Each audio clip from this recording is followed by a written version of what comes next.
All right. Hello, inventors and entrepreneurs. My name is Courtney Laskowich. I am the managing director here at Inventors Groups of America, and welcome to Inventors Online. Thank you so much, everyone, for joining us today for a very special Inventors Online. Is anyone new here? If so, go ahead and flash your hands in front of the screen and look at you all. You guys, it looks like the newbies are here in the front row seats for today. Wonderful. Welcome, everyone. For those of you who are not familiar with what IGA is and who we are all about, IGA was founded in 2017 by Stephen Key and Andrew Krauss to teach individuals how to best commercialize their product ideas, as well as strengthen and support inventor groups throughout the nation. We have a directory of local and regional inventors groups on our website whom we meet with every single month. And if you are located near one, we highly encourage you to join. Now, for now, we would love to hear your name and what state or country you are from. So go on over right now into the chat and go ahead and type that in. Please let us know.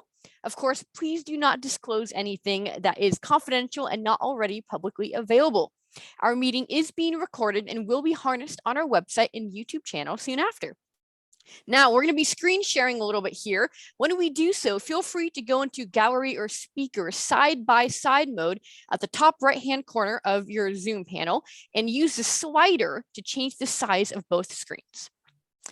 Now that all of that is out of the way, have you ever wanted to create a character? What about designing and licensing characters that produce multi-billion-dollar empires?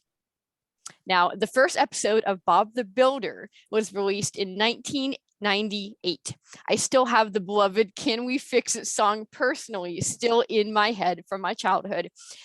From the gorgeous production of their stop motion animation original show to their transformation into CGI, those talking construction vehicles, along with Bob and Wendy, fell into our hearts and became a $10 billion franchise over its lifespan. Now, you or your older kids might have grown up with Bob the Builder, but this generation is growing up with a young boy named Ryder who leads a team of search and rescue dogs, each with a special skill set, who go on missions together, the PAW Patrol. Now, PAW Patrol has 10 series and 2 features plus millions in royalties every year for Chapman. That's a lot of royalties. PAW Patrol has a true global phenomenon, with his puppies found on everything from cereal boxes to bathing suits and backpacks. And it all started with the drawing he made back in 2011. Tonight, we are absolutely honored and humbled to speak with the PAW Patrol and Bob the Builder creator himself and hear a bit about his magic in bringing characters to life. Let me now introduce the one and only VIP guest speaker and Ultimate Kids TV veteran, Keith Chapman. Thanks, Courtney, and hello, everybody. So pleased you could make it tonight. Well, it's my evening here in Monaco, but I suppose it's your morning. Thrilled to be a guest here with Courtney and Stephen, and hoping I can answer any questions and give you any advice I can. And I'll just tell you the story of how they were all created, and these 2 shows and other shows, and what I'm up to now as well. So yeah, I mean, please give me some questions and I'll happily answer them. All right, thank you very much. First of all, Keith, thank you for coming on and helping us entrepreneurs and inventors and creators with our own journey. So thank you for your time, and that's very important for us to learn from you. Why I'm so excited about this webinar is that we all, no matter if we have a product or a service or an idea, how do you get that idea out of your head, and how do you pitch that idea? How do you find the big benefit of it, that idea? How do you present it to a company? And how do you work within that company to get to commercialize your dreams? And that's what Keith has done in one particular field, but I think the the advice he's going to give today, you can apply to anything that you have.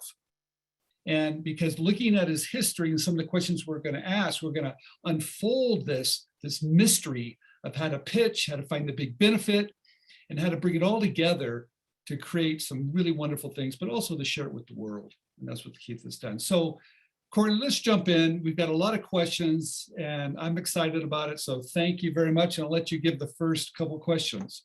Wonderful. All right, let's go ahead and get started here. My first question is, Keith, what age did you start to draw cartoons? Well, from a very young age. That was the only thing I was any good at.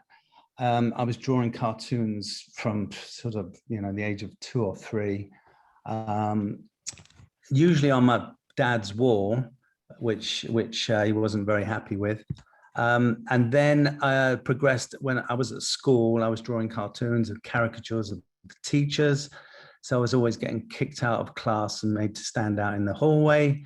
So, I wasn't the best academic student, but I knew from a very early age what I was going to be. I wanted to be a cartoonist or in some way associated with TV or film. I kind of had this thing, I wanted to work for Disney at some point, and I still haven't actually cracked that one yet, but I'm hoping to in the near future. So yeah, Disney was always the company that I always looked up to. I saw all their early movies and was fascinated by the whole thing. All the Hanna-Barbera stuff was brilliant. Like the Flintstones and Tom and Jerry and all that kind of stuff. And then we had some brilliant, British animators. There was Jerry Anderson, the wonderful Jerry Anderson, who made this incredible puppet shows like Thunderbirds and Stingray and Captain Scarlet. And that just completely thrilled me. I loved all that stuff. So anything creative like that, I was really into. I kind of, when I went to art college, I left after 4 years with a sort of degree in advertising and illustration. So I was doing my kind of cartoons on the sideline, but I kind of took a job in advertising. So I was an art director working with a writer. Back in those days, you could have 2 guys working together, cracking ideas.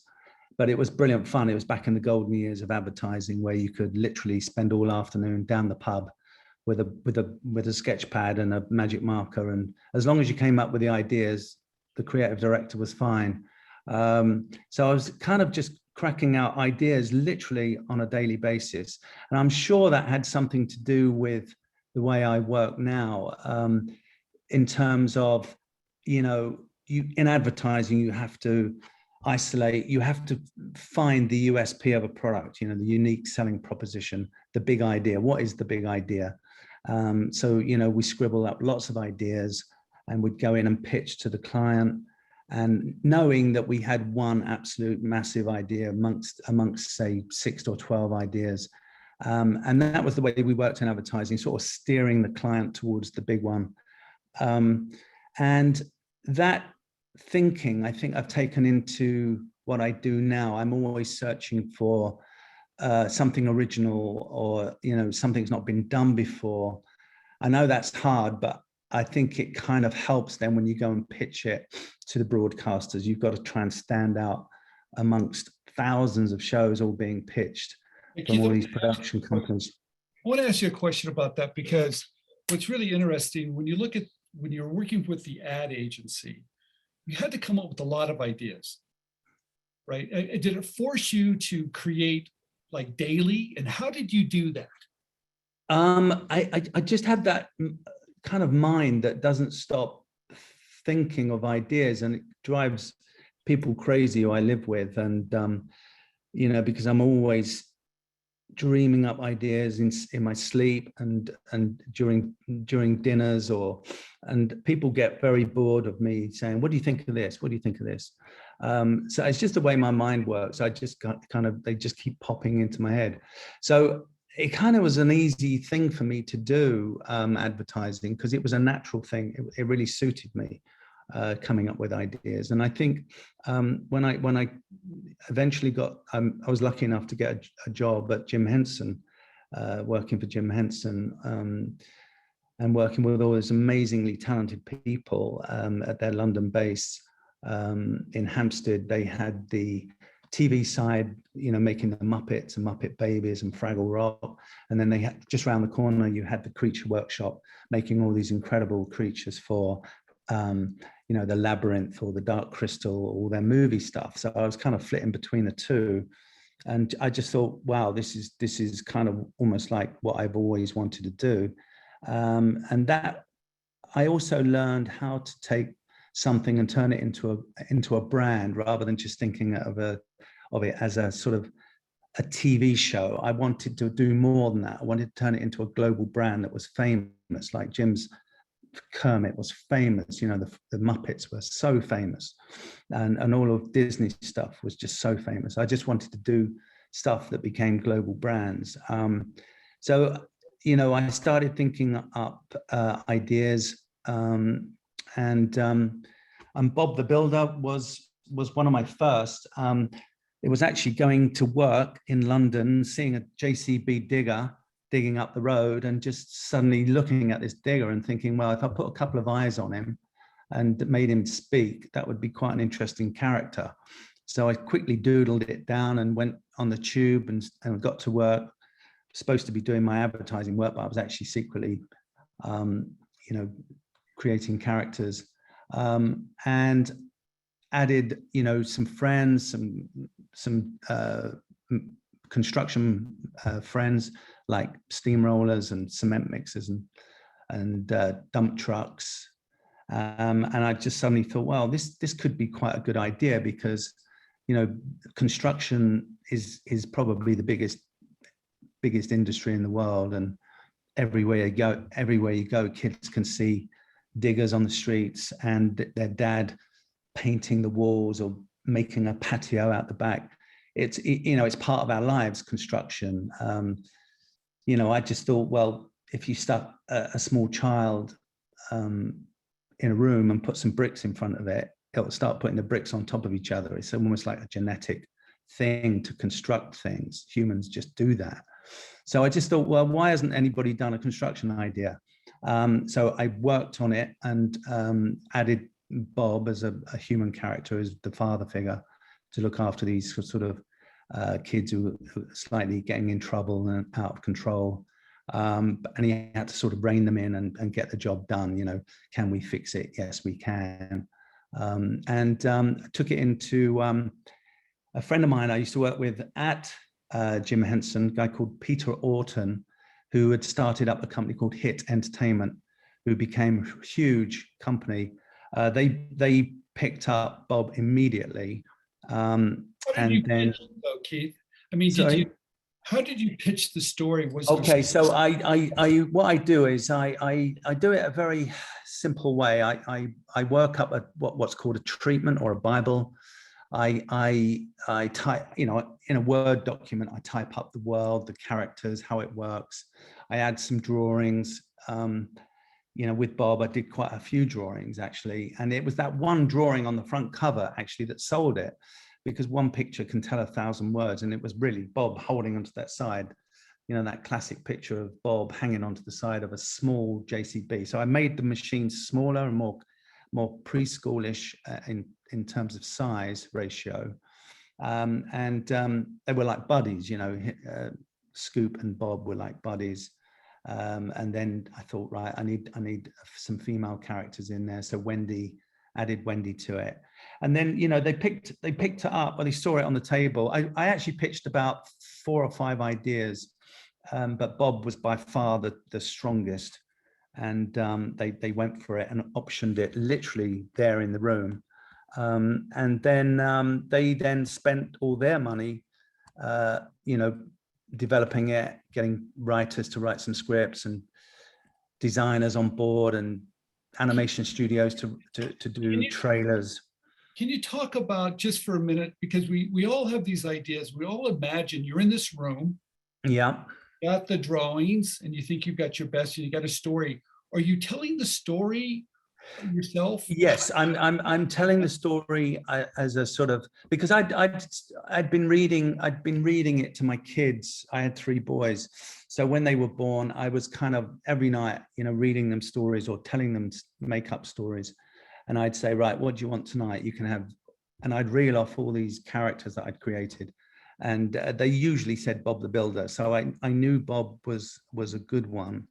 And so I kind of, it was an easy thing to talk about in a room to people. I could just give them a sort of sample, a very quick sample episodic idea to show how it worked. And it was very simple, with Bob.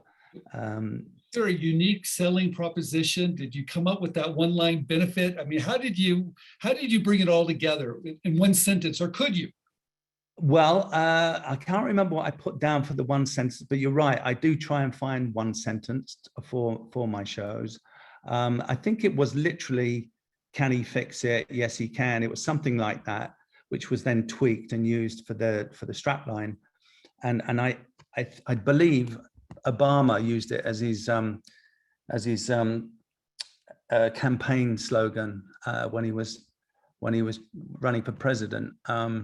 So he owes me some royalties somewhere, but anyway, so yeah, try and find that one-liner, that hook, which describes the show. And it was really about teamwork, and if you all work together to get the job done, there's some nice messages in there for kids to take away, because in preschool there kind of has to be that. For the broadcasters, they like all that. You've got to sort of tick a lot of boxes and teach kids good things. You had mentioned that you can climb into a young person's mind. I've read that. How do you do that? I mean, do you just it helps if you personally haven't actually matured very much. I've still got the mind of a youngster, but having had kids, you become a bit of an expert in young kids, because you only by having and seeing kids and sort of playing with them and seeing the way their minds work, that really kind of helps you become pretty good at knowing what kids want. And funnily enough, so I had 3 boys, so a lot of my stuff was boy related. Back then, although I did do a show called Fifi and the Flower Tots, which you can see on YouTube, which actually was a really good show. And I specifically created that because lots of mums used to say to me, Bob's great, but I've got daughters, and why don't you do something for girls? And I just sort of thought, well, maybe I wonder if I could do something for girls. I haven't thought about that. And I created Fifi and the Flower Tots, which is about a little forget-me-not flower who lives in this miniature world, which is really cute. And again, that was stop frame. So the original Bob was stop frame, which was really beautifully done up in Manchester at the studios, the old Cosgrove Hall studios. And it had a tangibility about it. It felt quite toyetic. It felt like you could reach in and play with it as a toy. So that kind of helped the on-shelf experience for kids. Do you understand play patterns? I mean, you mentioned that you had young boys and you saw them play, but there's these play patterns in the toy industry, and construction sets and building things is a perfect play pattern. Were you aware of that when you created? Yeah, well, that's what I was trying to explain. I mean, I looked around and I thought, well, what's out there at the moment? Thomas the Tank Engine's out there and it's doing fortunes, but okay, it's a train show and kids love trains, but it's sort of set. It was written back in the 40s, and the look of it, the style of it was quite old and sort of steam trainish, and kids don't really see steam trains going around now, but it was still hugely popular, one of the most popular British preschool shows. And I just thought, well, surely a construction concept with this building play pattern can be as big as, why not? Why can't it be as big as Thomas? And that's how I pitched it as well to hit. And they kind of looked at me and said, well, yeah, you'll be lucky, you know, to get anywhere near that. But I think that it did actually overtook Thomas for a couple of years in its height when it was really, really going. Back in the day, it actually came out in, I think it could have been 98. I kind of, in my mind, it was 99, but Courtney might be right. It might have been 98. It came out on BBC. And it's now, so that would make it about 23, 24 years old, which is amazing, really. But, you know, I have to say that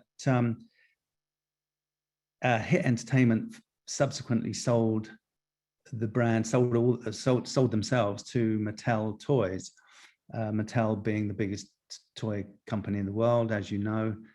They own Bob now, and amongst lots of other brands. And they refreshed it in 2015 with this CG version. But I have to say, it's just not done very well. They haven't done a great job on it. And they kind of threw the baby out with the bathwater. They threw this, you know, multi-billion-dollar franchise out and completely started afresh with new designs, new look Bob. Didn't look anything like the old Bob. Looked much more human and so not very toyetic. You know, kids are just not going to buy into a human-looking Bob. And that's something to bear in mind as well. That, you know, kids, preschoolers especially, it needs to be much more rounded in its aesthetic. You want to be looking at proportions like a preschooler looks like, with a big head, small body. You don't want to be doing big Marvel type stretched human type stuff for preschoolers. That comes later when they get into the Marvel characters. Let's talk about Paw Patrol for just a minute, because Bob the Builder was more towards boys. You mentioned that, but Paw Patrol, which is a huge international hit, boys love it, but girls love it too. Yes, yeah, that's true. So the way Paw Patrol came at me, which was slightly different from normal. Normally, I would sit here with a blank sheet of paper and my laptop and just create shows from my head. But this particular one came to me from friends at Spin Master who I'd known for some years. And they'd always said, you know, one day we'd really like to work with you and do something. They nearly bought into Fifi and the Flower Tots, but we couldn't quite get a deal that worked. I really wanted to do the deal, but my partners found it a little bit too onerous. So we didn't go with them, which I thought was a mistake. But anyway, you know, I didn't get the chance to work with them on that. And then they remembered me. And then when they had this brief for a boys action adventure show with emergency vehicles, and it was based on Spin Master's toy technology. So this came from toy technology, which had been developed with Bakugan, the Bakugan property, which was all magnets. When the magnets touch each other, it all spring loads and it turns into something. So those little balls, it was a game. They rolled it. When it landed on the magnetic board, the circle would open and turn into a Bakugan, you know, sort of character, which was fantastic toy technology. They took that a stage further, and they wanted something where you put something, a character on top of a box. Let's say that box would elongate and shoot across the table as a police car or a fire engine. So they'd made a video of this technology with two little boys playing with this stuff, and sent it to me. It was a human character of a policeman with a big handlebar moustache. He looked like somebody out of the Village People. And you put this policeman on top of this box, and it was all painted up like a police car, and it kind of just opened up and just shot across the table. It was really quite cool. And they said, right, here's the brief. You need to create a show, you know, with emergency vehicles, but it needs to have this transforming element in the show. Were they doing shows? I mean, they're known as a No, they'd only developed this technology in-house.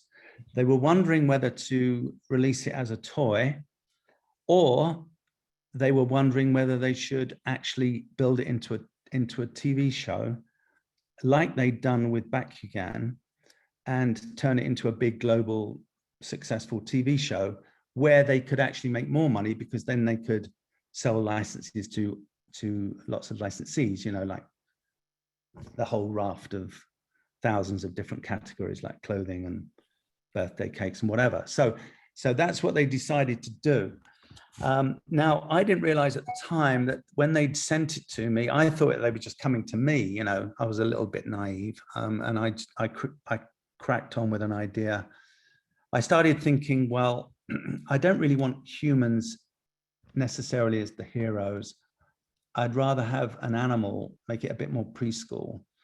And also I wanted it to appeal to girls as well as boys. So I thought, right, what's probably the most popular animal in the world? What's the most popular pet? And of course it had to be puppies or kittens, one of the two. So I went with puppies. But I also like puppies because this is where the big idea came, and it's a very simple idea, but in advertising it's a big idea.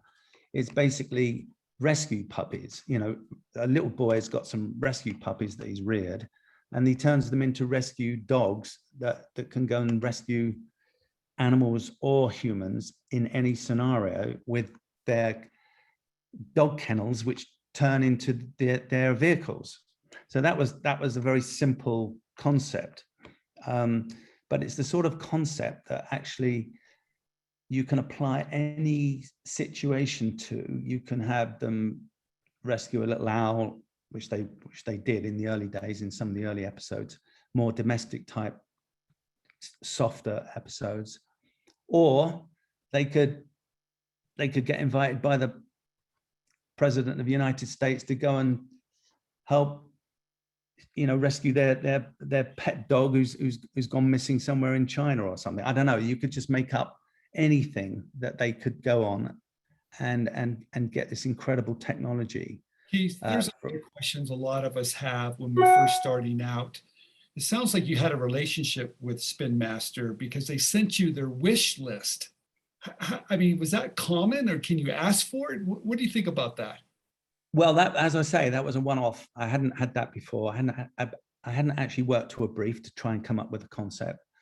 And of course, I pitched the idea, and I subsequently found out that actually it had gone out to about 10 different creative companies around the world, and it was a pitch situation. And of course, then I found out, I got down to the final two, and apparently they all voted for it around the table. It could have been the other concept, I think, was something to do with outer space, which came from New Zealand. They're very good friends of mine down at the Weta Studios. So what did you pitch to them again? Did you do a deck? Were you there in person? Did you talk about the big story? Because there's a one-line benefit statement that's really easy to understand here. How did you pitch it? So I had to send it in remotely on this one. I couldn't go there, and I did it remotely as a treatment, but with drawings, sketches to show, you know, how it kind of, the idea worked, how the characters could, you know, jump onto their kennels, which then turned into these machines. A storyboard? It's like a storyboard? Not a story. I didn't go that far. It was more some sketches which accompanied the treatment, if you like. So a booklet. I sent them that, and then of course went through it remotely with them over the phone. I don't think Zoom was around then. I can't remember. This was back in 2010. It doesn't sound that far long ago, but I don't think we had Zoom back then. But anyway, they really got it, and apparently they voted for mine because it had the pups, because it had the nurturing aspect for girls, and it had the big action transforming stuff, high tech stuff for boys. So both audiences were getting something out of it.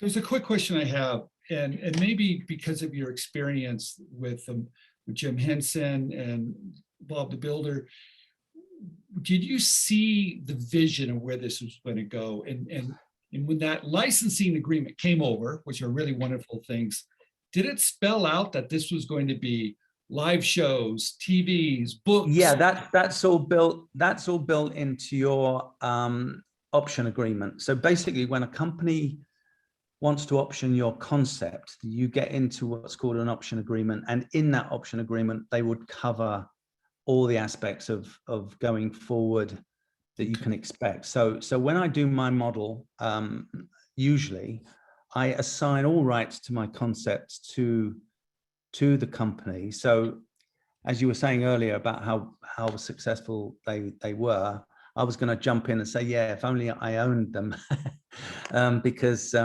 obviously they're owned by other companies, and they're making the huge money. Spin Master have just done incredibly well with PAW Patrol. I think all the guys there are multi-billionaires. But good luck to them, because they've actually put their money on the table and really got behind it. So they deserve all the success. And also, I should say that, I'm just part of a huge team of people. I'm the first guy, I suppose, the one that creates the spark.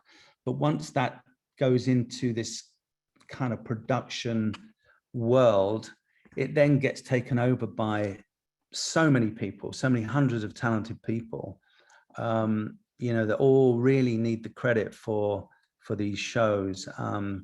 In the case of PAW Patrol, Guru Animation in Toronto did such an incredible job bringing those pups to life the way they did.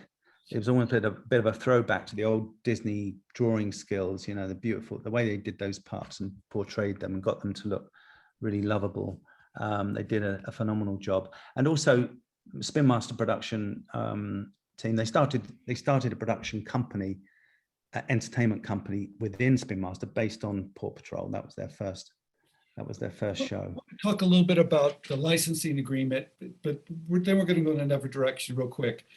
So this licensing agreement covers a lot of things, sub-licensing, and it covers everything, even theatrical, movies, live stage shows, any source of income that comes in from anywhere. And you gained a little experience from the work that you've done previous. Yes, with Bob and my other shows. Some new thoughts about what you wanted? Well, I had, obviously, with the experience I'd had with my other shows and looking at agreements, lawyers' agreements and stuff, I kind of had a bit of an idea of what to look for. Okay. So the important thing, what I was going to say was, as a creator, the things to look for are, you want to sell your show. It sounds weird that you're giving away 100% of your idea, but that's the only way you're going to get it made, because you have to, okay. In part of the agreement, you're going to get consulting fees. You're going to get rights fees per episode. That's really important. That might be the only money you make on this concept. You are then going to get the all-important back-end profit participation. Now that's the bit that you're going to make any decent money on the concept. I know that toy inventors do separate deals with companies, with the toy companies, where they get a royalty per toy sold on shelf. That's a separate royalty. But as a creator, you can also get a royalty for assigning your rights to them 100%, as I say, in exchange for consulting fees, rights fees, and back-end profit participation. Now the back-end profit only kicks in when it is in profit, net profit, after they've paid for all production costs, anything associated with the show. So that comes off first. And then, of course, when they're into real profit, then you get your percentage, and that can range from all sorts. You know, if you're a beginner, they'll probably try and get you much lower. If you're somebody like me who's got some track record, I can negotiate probably a slightly better deal.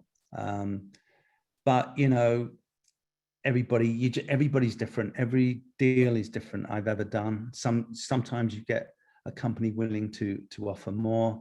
Other companies are really tight and they're just not prepared to go. So you have to make that decision. Do you want to go with that company or not? Do you want to get that show made? But if somebody's showing an interest in it and getting it made, that's the first step on this journey. And it's a long journey, you know, to get something to All right, become let's a talk big. about that for just a minute. Let's talk about your work ethic. Mhm. How often, I mean, how much do you work? I mean, your set, your brands are everywhere. How much do you work today? Do you work a lot? Maybe I once. work every day.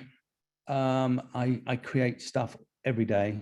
I've got about 15 projects on the go right now, range, as I say, from preschool right through to movies, full-length animated movies I'm working on, and novels, and you know, all sorts of stuff. So I kind of basically try to spin all these plates, and I keep them all going with these different people, and I jump on Zoom calls, and I get sent scripts, I get sent designs, and I kind of make my comments and send it back. But because I'm sort of dipping in and out of various of them, I'm not so swamped that I'm not totally on every aspect of the production. Do you know what I mean? They've got loads of people doing that. So they during the development period is the bit that they really use me for, to get it to a green light. Once it's green lit, I stay on board for the first series, usually 52 episodes, which I did on PAW Patrol. And my second one was Spin Master, which was Mighty Express, which is currently on Netflix, which again you can see on YouTube. So I kind of stay on board up to the end of maybe series 1, and then, to be honest, then you're a bit of a liability, because they have so many people making comments on scripts, and directors, and Netflix, or whatever, whoever's involved, you know, Nickelodeon, Guru Studios, you know, the producers, script writers, that you're really not needed. It's kind of set in motion. You know, the story arc is there. You can run a million different storylines. You don't like, Keith, what do you do? Can you say anything about it, or you have to be kind of? No, well, this is the problem when you do assign rights and you lose control, and that Bob the Builder is a good case in point. When, you know, Mattel picked up Bob, they actually ran with that without coming to me. Didn't really give me any indication of what they're going to do with it. And they practically, as I say, they kind of have spoiled a great brand. It needs to go back to square one, really, in my view. But anyway, you know, that's part of it. You have to. You just have to do that to get your first show away, and I've done that with several shows. I've given it away, and in exchange for, you know, those royalties. And to be fair, if you do get a breakout hit, those royalties can keep you in a very good life, and that's how I managed to live here in Monaco. That's based on the PAW Patrol income. What about rejection? About rejection? What about, you know, your story is so interesting because you've had some success, but you've had some failures too. How do you overcome failure or rejection, or how do you get back up? Well, if I can't sell a show, I don't see it as failure. I see that as, okay, you either haven't found the right person for it, the right broadcaster, or it's the wrong time.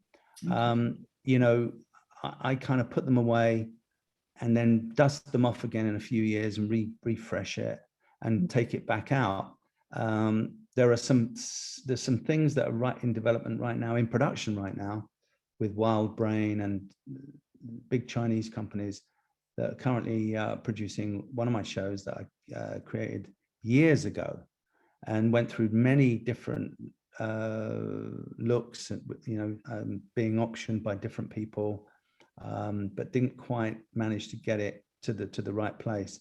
And that has now completely been revamped, and it's looking fantastic. And that's very current. It's basically Top Gun for preschoolers. It's the timing is just couldn't be better.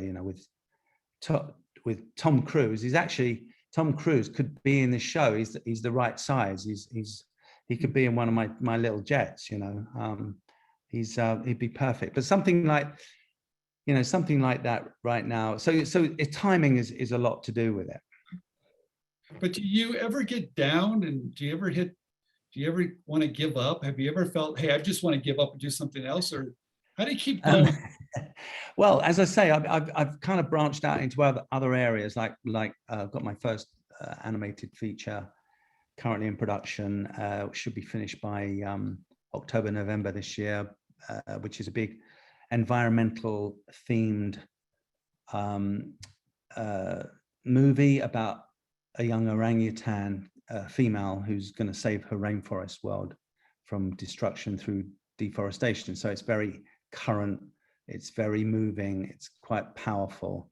It's all being animated out of Micros Studios in Paris, so they've done beautiful artwork, and all the main animation and rendering, all that is being done in India through the Technicolor studios in India. So that's going to be a wonderful thing, and that's going to be probably launched, I would say, next Easter, maybe at the earliest. We've got to find a distributor for that, because we're producing. I've stayed on board that one as a producer. That's what I meant to say. Yeah. So some projects I do stay on board with, and I stay on as a producer and a creator. So, but when you do that, you are then kind of responsible for going out and finding the money and the investors. So it becomes a much bigger thing. You have more responsibility. Okay. Do you still use a sketch pad? I mean, what do you use? A computer now, or what do you use? Yeah, so I use my computer for writing, my laptop, my Apple, and then I've got my pads. If I then want to do some sketches or drawings, okay, I'll jump onto my pads and do some drawings. Sometimes I send those on to illustrators to work up. I'll give them a really close brief and how I'm seeing it, how I'm creating it. What would you say for someone that's just starting out? Courtney, you had a great question. Would you please ask that? Yeah, so we have a fair amount of our audience members have various characters and designs that they would love to, get to market, whether it's, a cartoon or if it's a toy. For someone who's just starting out and has this twinkle in their eye of this character that they think could be a next hit, what do you believe the first step is? What would you recommend that person to first do with that character?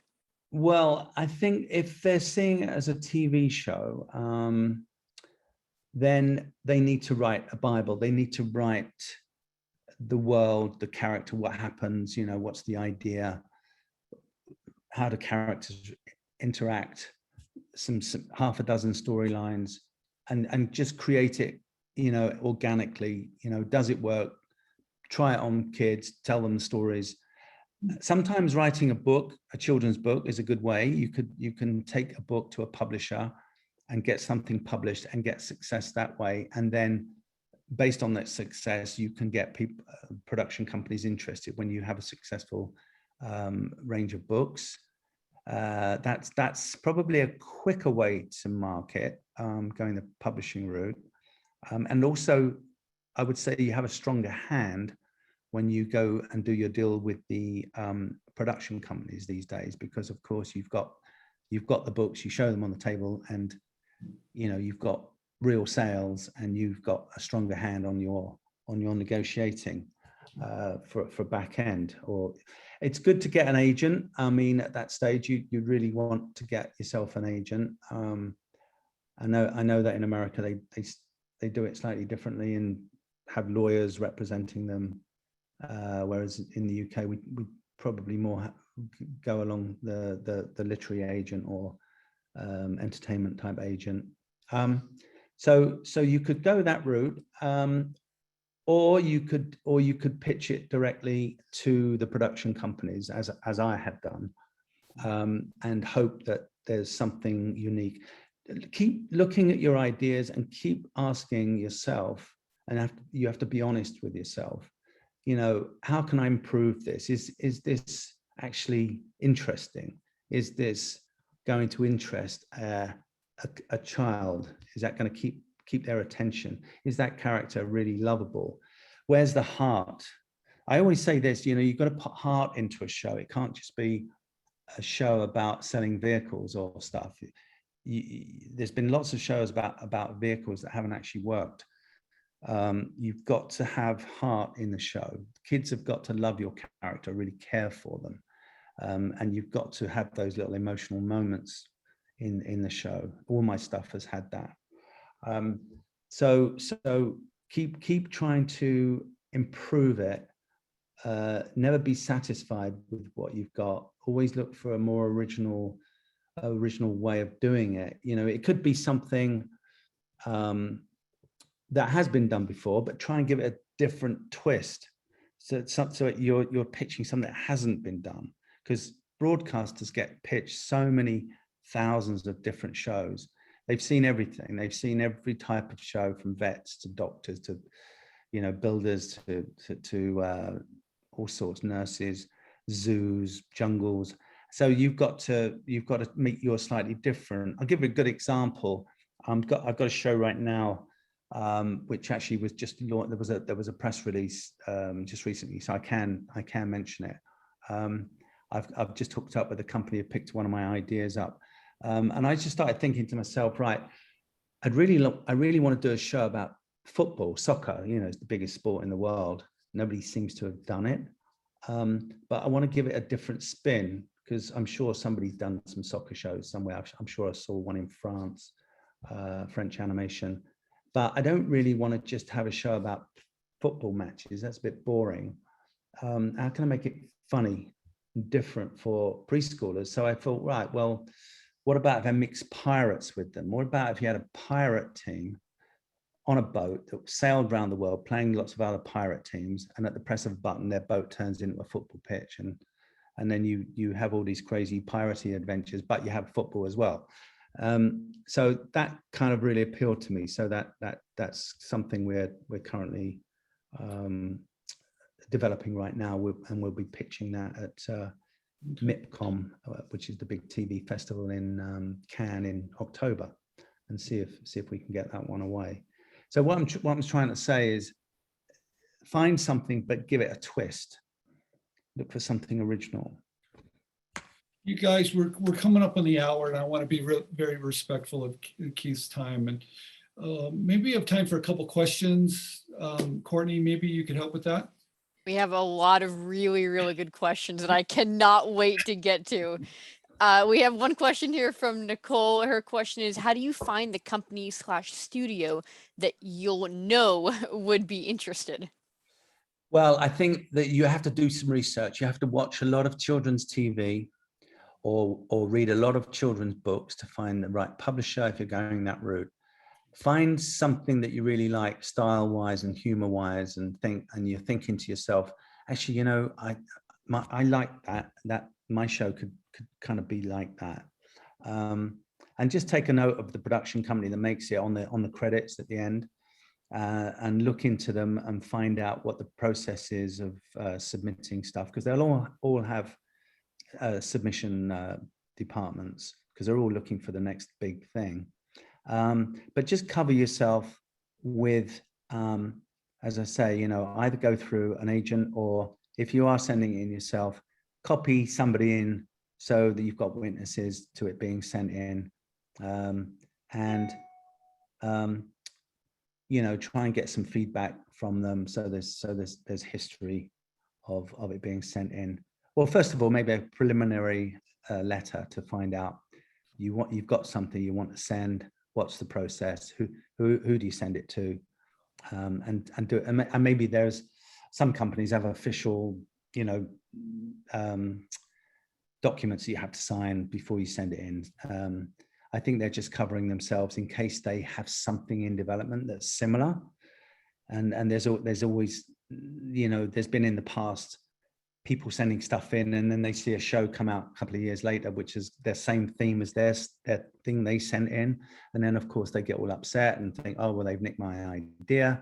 But actually you haven't. They were probably in development or production of that show 2 years before you sent your stuff in. It's just part of the nature of this business. There are, you know, only so many sort of ideas that you know you can really kind of touch on for kids, and there's bound to be thousands of people around the world thinking of a show along those same lines. So, you know, just cover yourself as best you can, and then send it in, and you know, good ideas will get noticed. So you just got to keep going. If you get a you know, knockback, sorry, not for us, it doesn't mean the show is not good. It means that they might have something similar, or they might be looking for a girls show, for instance. And because everything's so expensive production wise to make, they're only going to make one or two and get involved. So you just have to time it I go back to that timing. It's determination, not giving up, and just getting a bit of luck. You need a bit of luck, but you make your own luck. When it comes back to the pitch, we have a lot of questions in relation to IP, protecting your character, your idea, the story. Do you do anything in relation to copyrights or trademarks or any form of IP for your character before you pitch? Well, nowadays I've never known a company that have you know, that ripped somebody off in this business. The kids business is pretty honest. But it's always good to you know, safeguard yourself, as I say, with either sending it in through an agent if you can get somebody to represent you, and that's then, you know, all done anyway because it's all on email trail.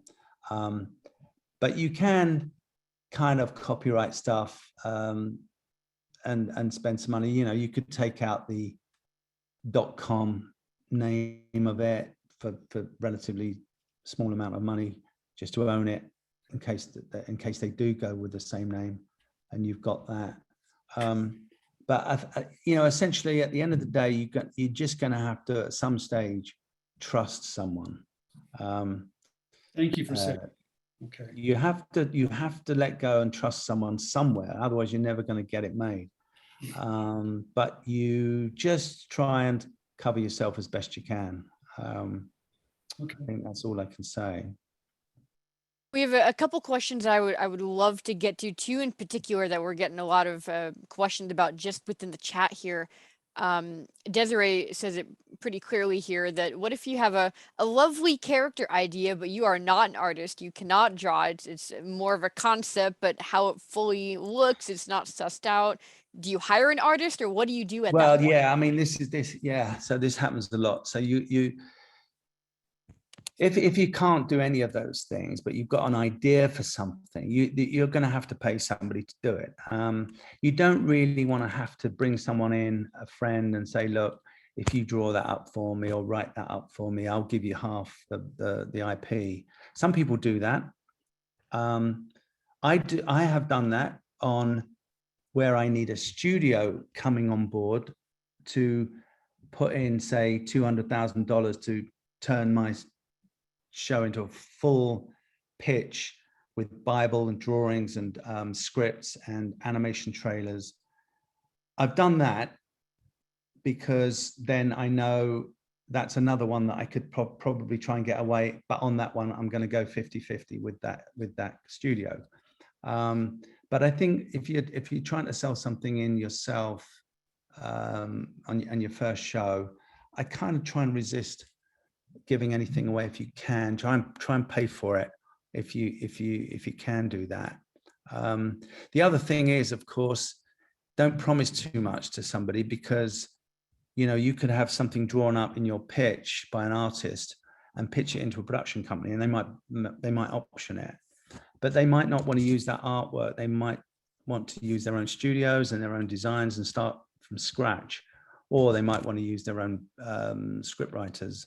So whoever you've partnered with and promised stuff, it's not possible to do, so that, you've lost them along the way.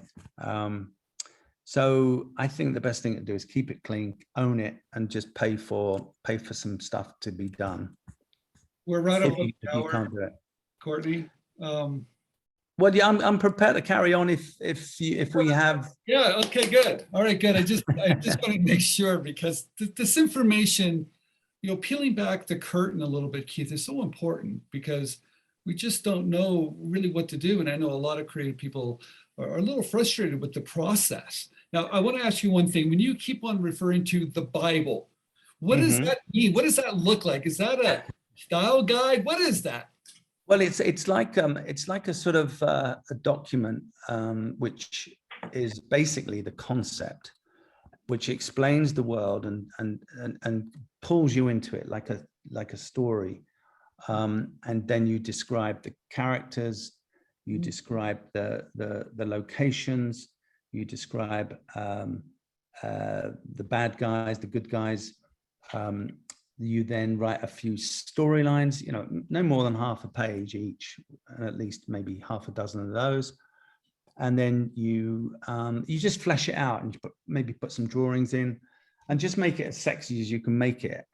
Some people have those skills, those sort of media skills. They've been trained to do that better than others, or you might know somebody who can help you with that, and who can design it and make a nice logo for you or something to help it a little bit more professional.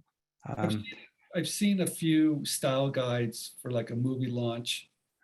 Well, the style guides are very different. So the style guides are very expensive things, which really only happen once you've got your show up and running. You've got your green light. I mean, we've employed. There are specialist agencies that do style guides, and they do a ton of artwork, and it's all beautifully done, and it's got Pantone colors. Yes. And they put the vehicles in there, and it's like then they apply it to patterns and whatever that they're going to use on packaging, and so they do a whole range of stuff, and it can be very expensive. So you don't need. But that's not something you really should be doing. Certainly not out of your own money at this stage. That comes down the line, and a production company will pay that. That's part of them optioning your concept. There's another way of kind of doing it. If you think about brands like Hello Kitty, which was a Japanese brand that's been out decades. I can't remember the year it came out, but it's done huge amount, billions and billions of dollars of merchandising. And really it's just imagery, it's just nice outline, very simple, of this kitten, and it's applied to all sorts of merchandise. As far as I know, there's no TV support. It's just a graphic. And there are some brands like that. Some brands just have graphics in some way, and they make a really big success on the merchandising. How important is for you to know the landscape? Like you said, it seems like you know what's going on. You watch the other shows, you read the books. I mean, you really know what's going on broadly, don't you? Or... Well, I know broadly, but I'm not brilliant. I'm hopeless. I'm a bit of a dinosaur. I have no social platforms. I'm not on Twitter or any of these. Facebook. I don't have any followers. I don't follow anyone. I just do my own thing, and but all my sons are all in. All my friends they're all crazy about all that stuff, and they've got thousands of followers, and I wouldn't have a clue. But that doesn't really bother me, because I wouldn't have the time to do it all, to be honest. I just do what I do. I just concentrate on this, and then that all comes naturally anyway when you get a big company on board, because they do all that. PAW Patrol is on everything, but I mean, I certainly didn't suggest where it should go, apart from the main obvious ones, TV, film, and YouTube probably. And so they've completely, they understand every aspect of that sort of media reach. What else do you have, Courtney? Is there some other ones in there? Yeah, I have someone here named Alice. She says, "Hi Keith, when coming up with a lot of ideas, how do you know which ones to go after and push, and how do you get past the naysayers?" Okay, so you're always going to get people who say, "Oh, yeah, I don't think you're going to get anywhere with that. You might as well give up." I've had that lots of times, and I just completely ignore them and just think, well, I think this is going to do something. I believe in it. So you just believe in yourself. Keep listening to your inner voice, and don't listen to any negativity. Negative people just don't really get anywhere, because nothing is possible to them. Whereas just hang out with positive people who think you can do anything, and dream it, and it will happen. But you have to put the graft in. You have to work. And if you've got say a job, a 9-to-5 job, because you need the money coming in, then you just have to sit up late at night and do it weekends the way I did it. It's the only way to crack it at the end of the day. I know there are a lot of toy designers on the call, so you are in the business and you are probably designing toys anyway, so you kind of have a bit of a head start. And as I say, if you come up with a great idea for a toy concept, that could be the crux, that could be the thing that makes the show. That's the key thought for the show.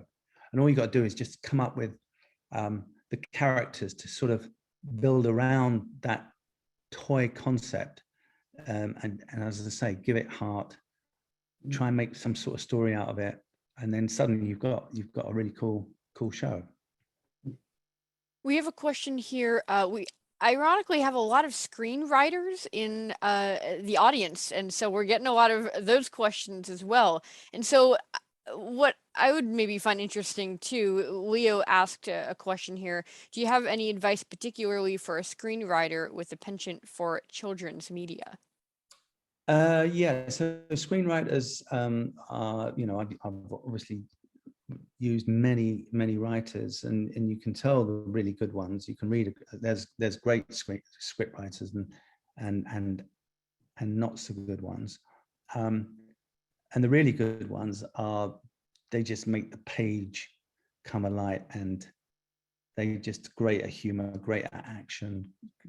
They skip along. They've just got a brilliant way with words.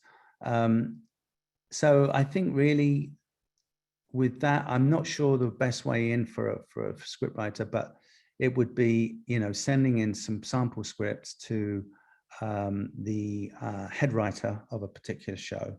All shows usually have a showrunner or a head writer. Find out who that person is. Send a really nice note saying, look, you're trying to break into the business. You've written a couple of sample scripts. Is there somebody that could read these and give me some feedback?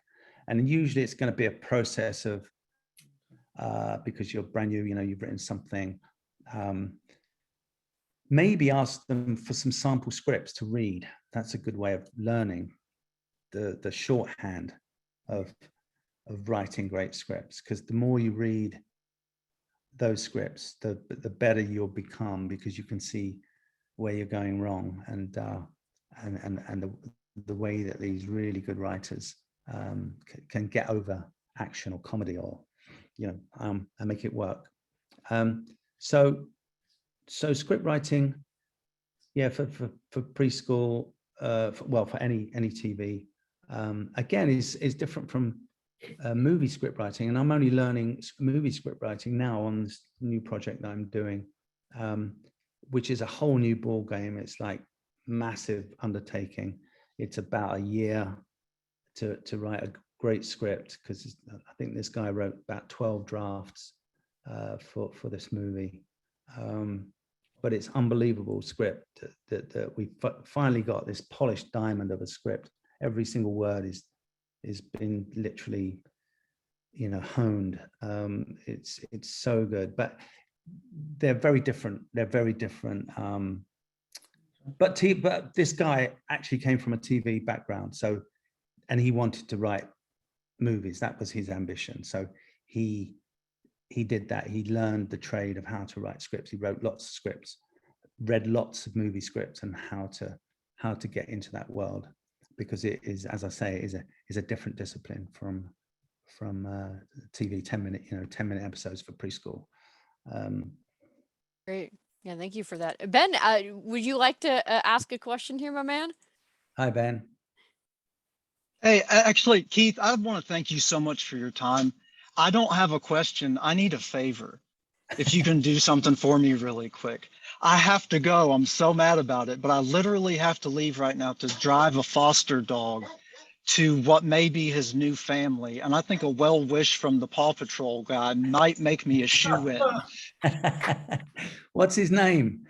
His name's Bandit. He's barking Bandit, in the what a back brilliant of him. name.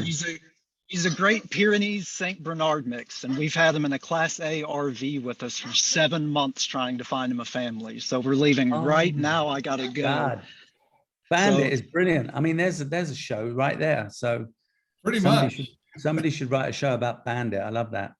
Hey, Bandit in the RV. You already got your show. Bandit is just this dog who drives around in an RV. He just drives around and has adventures, meeting lots of other characters. I love that. It's brilliant. Hey, thank you so much for doing this. This has been amazing. You're Thank you. Big fan of all of your work. Sorry, I've got to run, guys. Okay. Thanks. I don't want to waste everybody's time, but thank you so much. Yes, thank you. Take care. We're coming to the end. If you could write your thank you notes, we would appreciate that very, very much. And what's really amazing, Keith, we have people all over the world today, which is really wonderful to see. And I know different time zones. I know it's late for you where you are. But I just want to thank everyone that's come today.